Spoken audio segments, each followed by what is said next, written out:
Does Bitcoin enter the board conversations at Newmont Mining, as some people say, hey, Bitcoin is the new gold? You know, we watch it, but from our standpoint, the blockchain technology is where it might have the best applications within our business. Bitcoin, you know, when I look at it, it's a potential competitor, but we'll just keep an eye on it. It's pretty early days in terms of what it's been around versus the 7,000 or so years gold's been out there.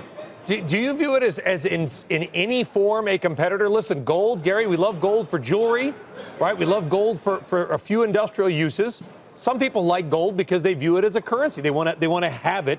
It makes them feel comfortable. No doubt a few of those people are now dipping into the Bitcoin world. Is in any way it a competitor to gold merely as a value play?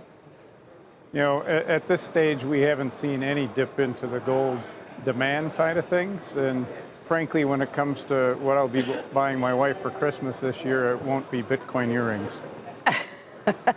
We've just been discussing what kind of graphics should we build for Bitcoin, because they're not actually Bitcoins.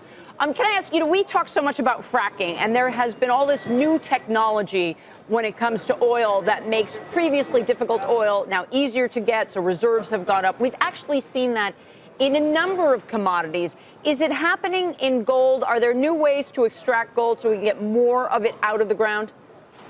I think the big shift in technology for gold happened like 40, 50 years ago when we came up with new technologies to be able to extract gold from very, very trace amounts in the ore body. But we use technology in every bit of the business. We use automated loaders in underground mines to move material from point A to point B, operated remotely. So we've got an individual operating maybe 2 or 3 pieces of equipment at the same time.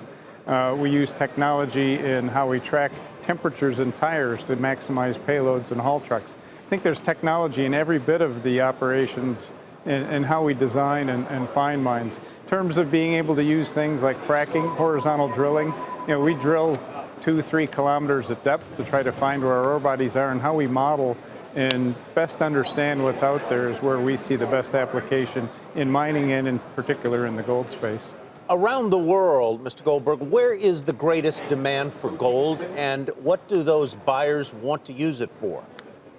What we've seen over the last couple of years is China come up and move neck and neck with India. Those are the 2 largest consuming countries of gold.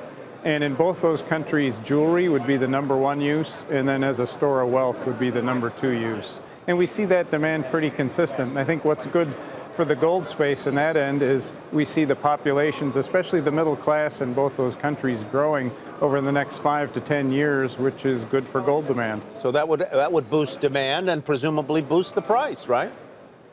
Exactly. And what you haven't seen in gold is a lot of investment in exploration and in new projects over the last 5 or 6 years, as you've seen the price come off.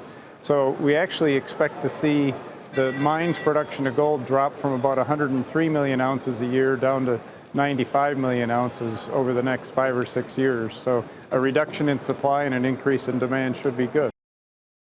Hey there, thanks for checking out CNBC on YouTube. Be sure to subscribe to stay up to date on all of the day's biggest stories. You can also click on any of the videos around me to watch the latest from CNBC. Thanks for watching.